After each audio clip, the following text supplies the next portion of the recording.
रात के 8 बज चुके हैं और मैं हूं आप सभी का अपना शाविज़ मलिक और हाज़िर हूं आप लोग के सामने फिर से एक क्राइम की कहानी को लेके, एक क्राइम की घटना को लेके। दोस्तों, आज के दिन की जो कहानी मैं आप लोग को सुनाऊंगा, ये इंसानियत को कुछ इस तरीके से तार-तार करती है कि जब आप लोग इस पूरी कहानी को सुनेंगे तो आप लोग पाएंगे कि इस कहानी के अंदर एक ऐसे शख्स के साथ में कुछ ऐसा काम किया जाता है, जो शख्स मानसिक रूप से बीमार है, उसको दौरे पड़ते हैं, उसको अपना ही होश व हवास नहीं है और उसके बाद में उस लड़की के साथ में ऐसा कुछ किया जाता है। यकीनन दोस्तों, जो आज के इस समाज का जो जानवरों वाला, हैवान वाला जो चेहरा है, वो चेहरा सामने आता है। यकीनन दोस्तों, इस कहानी को सुनाने के लिए जब मैं आप लोगों के पास आ रहा हूँ और मैं इस कहानी पर लिख रहा था, जब मैं इस कहानी के ऊपर रिसर्च कर रहा था, स्टडी कर रहा था, तो जो मेरी आंखें थी वो आंखें नम हो गई थी और मैं सोच नहीं पा रहा था कि आज के इस समाज में कैसे कैसे दरिंदे पड़े हुए। और मैं यही कहता हूँ कि ऐसे दरिंदों को सख्त सख्त सज़ा भी मिलनी चाहिए। आज की कहानी की बात करें तो आज की कहानी की शुरुआत उत्तराखंड से होती है और उत्तराखंड के अंदर एक जगह लगती है काशीपुर, और इसी काशीपुर के अंदर एक जगह लगती है बिजनौर हाल कुंडा, जो थाना है। अब यहीं पर एक महिला ऐसी रहती है जो अपने 4 बच्चों के साथ किराए पर रहती है। जब इसकी शादी इसके पति के साथ में हुई थी तो उसके बाद में ये अपने पति के साथ में अच्छी खासी ज़िंदगी बिता रही थी। सारी चीज़ें बिल्कुल एक्यूरेट तरीके से चल रही थी। हालांकि परिवार में गरीबी थी, सब कुछ था, लेकिन जैसे जैसे इस परिवार के अंदर बच्चे पैदा हुए, यानी 1 बच्चा, 2 बच्चा, 4 बच्चे जब हो जाते हैं, तो कहीं ना कहीं जो पति होता है इन बच्चों की परवरिश से पीछे हटता है और वो घर के अंदर लड़ाई झगड़ा शुरू कर देता है। आए दिन लड़ाई झगड़ा, इन लड़ाई झगड़ों से महिला इस कदर ऊँक जाती है, इन दोनों के अंदर ये फैसला होता है कि हम दोनों अलग अलग रह लें तो बेहतर है। लिहाजा इन 4 बच्चों की जो जिम्मेदारी होती है वो इस माँ के ऊपर आती है और जो बाप होता है वो फरार हो जाता है, यानी वो बच्चों की परवरिश से पीछे हट जाता है। अब आप सोच समझ सकते हैं कि एक महिला जो बिल्कुल अकेली है, उसके ऊपर 4 बच्चों की जिम्मेदारी है और फिर भी वो अपनी जिम्मेदारी से पीछे नहीं हटती। महिला काशीपुर आकर एक किराए के कमरे में रहने लग जाती है और यहीं पर मेहनत मजदूरी करती है। इस महिला की एक नाबालिग बेटी है जो मानसिक रूप से थोड़ी बीमार है, मानसिक रूप से बीमार भी है, साथ के साथ उसको दौरे भी पड़ते हैं। ये महिला जो भी मेहनत मजदूरी करती है उससे इस बच्ची का इलाज कराने की भरपूर कोशिश कर रही है। उसके दौरों का भी इलाज कराया जा रहा है, उसके दिमाग का भी इलाज कराया जा रहा है। लेकिन दोस्तों, इसी बीच में एक तारीख आ जाती है 10 सितंबर साल 2025, और इसी 10 सितंबर साल 2025 को ये बच्ची बाहर खेलने के लिए जाती है। अब बच्ची बाहर खेलने के लिए जाती है तो उसके बाद में जो महिला होती है अपने कामकाज में लगी हुई थी, लेकिन जैसे जैसे शाम का वक्त होता है वो बाहर जाती है कि बच्ची अभी तक नहीं आई है। बाहर जाकर देखती है तो बच्ची तो वहाँ पर मौजूद ही नहीं थी।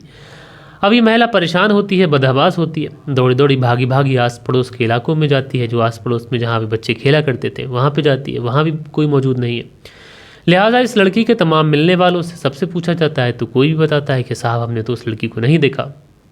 अब महिला परेशान होती है। देखते देखते जिस मोहल्ले के अंदर ये महिला किराए पर रहा करती थी, उसी मोहल्ले के अंदर ये खबर आग की तरफ फैल जाती है। हर कोई उस मानसिक रूप से पीड़ित बच्ची के प्रति अपनी संवेदनाएं रख रहा था, हर कोई उस बच्ची के लिए परेशान हो रहा था। महिला ढूंढ ढूंढ कर थक चुकी थी, इसको समझ नहीं आ रहा था क्या करें। महिला पुलिस थाने जाने का फैसला करती है, लेकिन यहीं पे पड़ोस में रहने वाला एक व्यक्ति जिसका नाम इमरान होता है और उसके बाद में एक लड़की पड़ोस में ही रहती है जिसका नाम मीनाक्षी होता है। ये दोनों ये कहते हैं कि तुम यहाँ पर किराए पर रह रही हो, तुम्हारा किरायानामा भी नहीं बना है, ऐसे में तुम पुलिस के पास जाओगी और पुलिस वाले तुमसे पूछेंगे तुम रहने वाली कहाँ की हो, तुम क्या बताओगी, तुम्हारा किरायानामा भी नहीं बना है। बच्ची तो गुम हो ही गई है, लेकिन ऊपर से तुम्हारे ऊपर जुर्माना अलग से पड़ जाएगा। अब ये माँ जब ये बात सुनती है तो इसके मन में थोड़ा सा डर बैठता है, क्योंकि दोस्तों जो व्यक्ति पढ़ा लिखा ना हो उसे बहुत आसानी से लोग बेवकूफ़ बनाने की कोशिश करते हैं। शायद इस महिला की गरीबी, इस महिला की लाचारी, इसकी बेबसी का ये दोनों फ़ायदा उठाते हैं इमरान और मीनाक्षी, और ये उसे डरा धमका देते हैं कि तुम पुलिस थाने जाओगी तो फिर तुम्हारे खिलाफ ही केस हो जाएगा और तुम्हारे ऊपर ही जुर्माना पड़ जाएगा। लिहाजा महिला फैसला करती है कि वो पुलिस थाने नहीं जाएगी, लेकिन अपनी बच्ची को खुद से ही ढूंढेगी। अब महिला परेशान है। 10 सितंबर की ये बात है। 1 दिन गुजर जाता है, 2 दिन गुजर जाते, बच्ची के बारे में कोई पता नहीं है। धीरे धीरे वक्त गुजरता रहता है और होते करते दोस्तों ऐसे ऐसे लगभग 10 दिन का ज़्यादा समय गुजर जाता है। यानी 10 सितंबर की बात थी, 20 सितंबर आ जाती है और इसी 20 सितंबर को ये महिला फिर से ट्राई करती है कि वो पुलिस थाने जाएगी, लेकिन इमरान और मीनाक्षी फिर से इस महिला को डरा धमका देते हैं। महिला फिर खामोश हो जाती है, फिर अपनी बच्ची को ढूंढती है। इधर घर में महिला के ना खाना बन रहा है, ना पानी ठीक से है, क्योंकि एक महिला जो अकेली है उसके सर पर उसके पति का हाथ नहीं है, उसके पति का साया नहीं है। ऐसे में आप समझ सकते हैं कि उस महिला की परेशानी का अंदाज़ा। लिहाजा ये महिला परेशान होती रहती है और देखते ही देखते 10 सितंबर का ये वाक़या था और लगभग 29 सितंबर आ जाती है। अब 29 सितंबर को जब ये महिला परेशान हो जाती है, कहीं से भी इस बच्ची के लिए जो ढूंढ-ढांड चल रही थी, उस बच्ची के खिलाफ कुछ भी ऐसा मिलता नहीं है कि बच्ची वहाँ पर है, वहाँ पर है। लिहाजा 29 सितंबर को ये महिला सबकी बातों को इग्नोर करती है। इग्नोर करने के बाद में सीधा कुंडा पुलिस थाने पहुँचती है और कुंडा पुलिस थाने पहुँचने के बाद में रिपोर्ट लिखाती है कि उसकी जो बच्ची है वो 10 सितंबर से गायब है। अब पुलिस वाले ये पूछते हैं कि बच्ची 10 सितंबर से गायब है तो तुम अब क्यों आई हो? तो ये महिला बताती है कि दरअसल हमारे ही पड़ोस में रहने वाला एक व्यक्ति इमरान है और एक महिला है जिसका नाम मीनाक्षी है। इन दोनों ने मुझसे कहा था कि तुम अगर पुलिस थाने जाओगी तो उल्टा तुम्ही को प्रॉब्लम हो जाएगी, क्योंकि तुम यहाँ किराए पर रहती हो, किरायानामा तुम्हारा बना नहीं है, ऐसे में दिक्कत तुम्ही को आ जाएगी, जुर्माना पड़ जाएगा। लिहाजा मैं डर जाती हूँ, इस वजह से आई नहीं, लेकिन साहब अब आई हूँ, अब मेरी बच्ची को ढूंढ दीजिए। पुलिस वाले पूछते हैं कि तुम्हारी बच्ची की उम्र कितनी है, क्या करती थी? तो महिला बताती है कि मेरी बच्ची अभी नाबालिग है और उसकी उम्र बहुत कम है, 12-15 साल के आसपास की उसकी उम्र रही होगी, लेकिन मेरी बच्ची मानसिक रूप से बीमार है, वो दिमागी तौर पर थोड़ी बीमार है, साथ के साथ उसको दौरे भी पड़ते हैं। यानी मेरी बच्ची को इतनी समझ नहीं है कि अगर उसके साथ में कुछ ऐसा वैसा हुआ हो तो वो उस चीज़ों का विरोध कर सके। अब पुलिस वाले इस महिला की बेबसी को, इस महिला की लाचारी को और इस महिला की बेटी की जो गुमशुदगी थी उन सबको दर्ज करते हैं और उसके बाद में तलाश शुरू करते हैं। सबसे पहले उस पूरे इलाके के अंदर जितने भी सीसीटीवी कैमरास होते हैं उन सारे ही सीसीटीवी कैमरास को खंगाला जाता है। लेकिन दोस्तों सीसीटीवी कैमरास को तो खंगाला जाता है, लेकिन कहीं से भी पुलिस को कोई भी सबूत नहीं मिल पाता है। अब पुलिस वाले और परेशान। उसके बाद में फिर इस महिला से पूछते हैं कोई ऐसा है जिस पे तुम्हें कोई शक हो या फिर जो तुम्हारे परिवार के इर्द गिर्द घूमता उमता हो, जिसका आना जाना ज़्यादा हो। तो महिला बताती है कि साहब हम तो यहाँ पर मेहनत मजदूरी का काम करते हैं, ना हमारी किसी से इतनी नज़दीकी है कि कोई हमारे घर पे आए, और ना कोई ऐसा व्यक्ति है जिसके ऊपर मैं शक जता दूँ ऐसे ही, तो ऐसे में अगर कोई बेगुनाह फंसेगा तो भी दिक्कत है। लिहाजा फिर उसके बाद में पुलिस वाले फैसला करते हैं कि जो आस पड़ोस के लोग हैं एक बार उनसे भी पूछताछ कर ली जाए। तो आस पड़ोस में लोग में जो मीनाक्षी होती है इससे भी पूछताछ की जाती है, इमरान से भी पूछताछ की जाती है। लेकिन पुलिस वाले जब मीनाक्षी और इमरान से पूछताछ करते हैं तो कहीं ना कहीं पुलिस वालों को इनके चेहरे पर शिकन दिखाई पड़ती है। जैसा कि हमेशा मैं आप लोगों से कहता हूं कि पुलिस वालों की जो नज़र होती है ये नज़र बहुत पारखी होती है और पुलिस वाले बहुत अच्छे से समझ जाते हैं कि सामने बैठा हुआ व्यक्ति सच बोल रहा है या फिर झूठ बोल रहा है। अब जब इमरान और मीनाक्षी ये दोनों पुलिस के सामने थोड़ा सा लड़खड़ाते हैं, लिहाजा पुलिस को भी समझने में देर नहीं लगती है कि मीनाक्षी और इमरान पुलिस से कुछ छुपा रहे हैं। फिर क्या था, पुलिस इस मीनाक्षी और इमरान को उठाती है और सीधा पुलिस थाने लेके पहुंचती है। पुलिस थाने ले जाने के बाद में इन दोनों को फ्रंट सीट पर बैठाया जाता है और जब फ्रंट सीट पर बैठाया जाता है इन दोनों से जब पूछताछ की जाती है तो शुरुआत में तो ये दोनों इधर उधर पुलिस को घुमाने की भरपूर कोशिश कर लेते हैं, लेकिन अब इनको भी लग जाता है कि शायद पुलिस को घुमाने से कोई फ़ायदा नहीं है। पुलिस वाले जान चुके हैं, समझ चुके हैं, इसलिए अब ये दोनों अपना मुंह खोलते हैं और जो मीनाक्षी थी ये पुलिस के सामने अपना जुर्म कबूल करती है। मीनाक्षी बताती है कि वो जो लड़की थी वो बाहर खेल रही थी, मैंने उसे बहलाया फुसलाया और उसके बाद में मैं उस बच्ची को लेकर काशीपुर पहुंच जाती हूँ और काशीपुर में मेरी एक दूर की रिश्तेदार है जिसका नाम शीला है। कुछ दिन तक मैं उसको शीला के घर पे ही रखती हूँ और उसके बाद मैं इसे मुरादाबाद लेके पहुँच जाती हूँ। उत्तर प्रदेश के मुरादाबाद पहुंचती हूँ। वहाँ पर इस लड़की के साथ में जो मेरे मिलने वाले लोग थे वो सारे के सारे लगभग 3-4 लोग थे, वो इस लड़की के साथ में रेप करते हैं और एक बार नहीं कई बार वो इस लड़की के साथ में रेप करते हैं। ये जो लड़की थी ये बार बार घर जाने की ज़िद कर रही थी। लड़की जब घर जाने की ज़िद कर रही थी तो बाकी के जो हमारे लोग होते हैं वो कहते हैं कि अगर ये घर जाएगी तो ये अपनी माँ को सारी बात बता देगी। लिहाजा हम लोग फैसला करते हैं कि इसके घर जाने से पहले ही इसको इस दुनिया से हमेशा हमेशा के लिए विदा कर दिया जाए। उसके बाद में हम इस लड़की की हत्या करते हैं और हत्या करने के बाद में हम लोग इस लड़की का जो शव था यूपी के मुरादाबाद में जो काट थाना है वहीं पर उसके इर्द गिर्द हम लोग जंगलों में फेंक देते हैं। अब जैसे ही पुलिस को ये बात पता चलती है तो पुलिस वालों को डेड बॉडी बरामद करनी थी, लिहाजा पुलिस वाले जो थे वो काट थाना पहुंचते हैं। काट थाना पहुंचने के बाद में वहाँ पर थाने में पूछते हैं कि 10 सितंबर को एक लड़की गायब हुई थी और उसका शव इसी थाने के अंतर्गत फेंका गया है और ऐसा कोई शव तुम्हें मिला है क्या? तो जो काट थाने की पुलिस होती है वो कहती है कि हाँ साहब, 22 सितंबर को हमें एक शव मिला था। हमने उस डेड बॉडी का पोस्टमार्टम कराया तो पोस्टमार्टम में पता चला कि 29 सितंबर को इस लड़की की हत्या कर दी गई थी और उसके कुछ फोटोग्राफ्स हमने निकाले हैं, लेकिन लड़की के साथ में रेप हुआ था। रेप करने के बाद में उसकी हत्या की गई थी और हत्या करने के बाद में शायद शव को यहाँ पर फेंका गया था।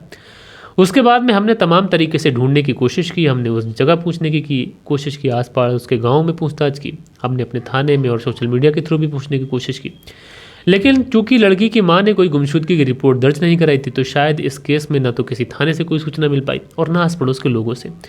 इसलिए 22 तारीख को ही हमने इस लड़की का अंतिम संस्कार कर दिया। अब जब ये बात घर वाले सुनते हैं तो घर वाले तो फूट फूट कर रोने लग जाते हैं। जो फोटोग्राफ्स पुलिस वालों ने क्लिक किए थे फोटोग्राफ्स दिखाए जाते हैं तो लड़की की शनाख्त हो जाती है। पता चलता है कि हाँ, यह वही लड़की है जो मानसिक रूप से बीमार थी और जो इस महिला की बेटी थी। लिहाजा परिवार वाले कहते हैं कि हम कितने ज़्यादा बदकिस्मत थे कि हमें लास्ट बार अपनी बच्ची का मुंह देखने को भी नहीं मिला। लिहाजा पुलिस वाले वापस आते हैं। वापस आने के बाद में इमरान और मीनाक्षी से पूछताछ करते हैं तो ये दोनों अपने साथ जो और आरोपी होते हैं उनके नाम भी बताते हैं। एक का नाम इस्लाम होता है जो कि मुरादाबाद ठाकुरद्वारा का रहने वाला है और एक व्यक्ति का नाम होता है असगर उर्फ नन्हे।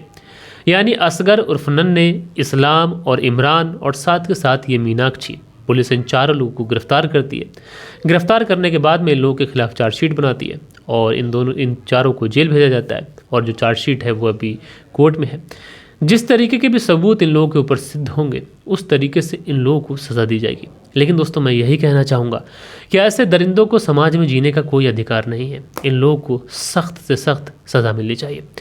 बहरहाल आप लोग इस पूरी कहानी को किस तरीके से देखते हैं अपनी राय नीचे कमेंट्स बॉक्स में ज़रूर से ज़रूर बताइएगा। बाकी कल के दिन आप लोग के कुछ बेहतरीन से कमेंट्स थे, वक्त होता है कि आप लोग के कमेंट्स पढ़ लिए जाएँ।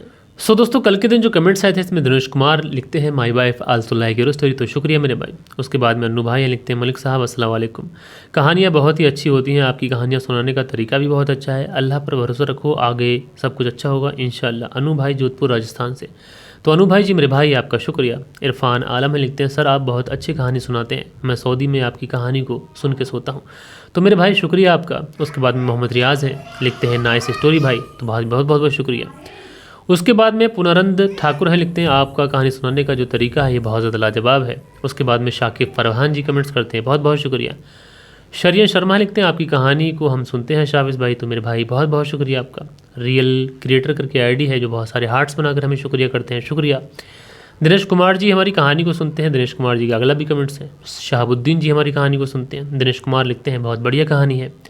धीरज सिंह लिखते हैं जय श्री राम मलिक भाई, दोहरी ज़िंदगी जीना अंजाम यही होता है, स्टोरी अच्छी है, तो धीरज सिंह जी मेरे भाई शुक्रिया आपका। सुरेंद्र शर्मा लिखते हैं नमस्कार मलिक भाई साहब, नाइस स्टोरी। सुरेंद्र कुमार श्री विजयनगर राजस्थान से सुनते हैं, बहुत बहुत शुक्रिया। मनदीप वर्मा की पत्नी प्रादीप वर्मा जलंधर पंजाब से कहानी सुनती हैं, लिखती हैं गुड स्टोरी, शुक्रिया आपका। फरजाना सिद्दीकी हैं लिखती हैं you don't worry about viewer, इंशाल्लाह यू गेट सक्सेसफुल, तो बहन आपका बहुत बहुत शुक्रिया। उसके बाद में पुरानंद ठाकुर हैं लिखते हैं आपका कहानी मैं रोज़ सुनता हूँ भाई, पीआर ठाकुर भिलाई छत्तीसगढ़ से, तो पीआर ठाकुर जी आपका बहुत बहुत शुक्रिया। उसके बाद में मोहम्मद इमरान है लिखते हैं मोहम्मद इमरान फतेहपुर से सुनते हैं कहानी, वेरी गुड इस कहानी, शुक्रिया। मिनी ब्लॉग लिखते हैं कहानी बहुत अच्छी है, मेरे साथी भी सुनते हैं आपकी कहानी, मेरे फ़ोन में उनके नाम ले लो, वसीम जमशेद रामपुर से हैं और नईम और शाहनवाज़ बिहार से हैं, तो मिनी ब्लॉग करके इनका नाम है। उनके कुछ दोस्त हैं जिनका नाम वसीम जमशेद है जो रामपुर से हैं और नईम और शाहनवाज़ बिहार से हैं, तो आप सभी लोगों का बहुत बहुत शुक्रिया। सुनील त्यागी हैं लिखते हैं नमस्कार भाई साहब, तो सुनील त्यागी जी शुक्रिया। खान अकील हैं लिखते हैं अस्सलाम वालेकुम शाविज भाई, जो लोगों को पसंद करते हैं वही कहानी सुनाओ, जी खान अकील जी बहुत बहुत शुक्रिया आपने मुझे राय दी। उसके बाद में इनक्लोपीडिया हैं जी बनाते हैं और मीना जी नमस्ते लिखती हैं। बालेश्वर बिहारी हैं लिखते हैं मलिक साहब जी नमस्कार जी, तबीयत ख़राब जी, दुआ की ज़रूरत है, आप दुआ करो मैं जल्दी ठीक हो जाऊँ, तो बालेश्वर बिहारी जी मैं यही दुआ करता हूँ अपनी तरफ से, अपने तमाम व्यूवर्स की तरफ से, अपनी फैमिली की तरफ से कि आप जल्दी से जल्दी अच्छे हो जाएँ। राधेश्याम शर्मा हैं लिखते हैं राधेश्याम शर्मा शिरसी जयपुर राजस्थान से सुनते हैं और आजकल का ज़माना ख़राब है और कुछ भी हो सकता है, तो मेरे भाई शुक्रिया आपका। फरजाना सिद्दीकी लिखते हैं शराब की वजह से ज़िंदगी तबाह हो गई, अगर ये आदत नहीं होती तो उसका भी घर बसा होता, शुक्रिया आपका। सुख पबार है लिखते हैं नाइस स्टोरी। इरफान आलम है लिखते हैं सर बहुत ही अच्छी कहानी सुनाते हो, मैं सऊदी में हूँ और आपका कहानी सुन के सोता हूँ, शुक्रिया मेरे भाई। मोहम्मद रियाज जी का कमेंट्स है, खान अकील जी का कमेंट्स है, इरफान जी लिखते हैं सर आप बहुत अच्छी कहानी सुनाते हो, मैं आपकी कहानी सुन के सोता हूँ, सचिन चौधरी जी और इरफान जी के कमेंट्स हैं। सो दोस्तों ये कुछ बेहतरीन से कमेंट्स थे जो कल के दिन आप लोगों ने किए थे। आशा करता हूँ कि आज की जो कहानी है ये आप लोगों को ज़रूर से ज़रूर पसंद आई होगी।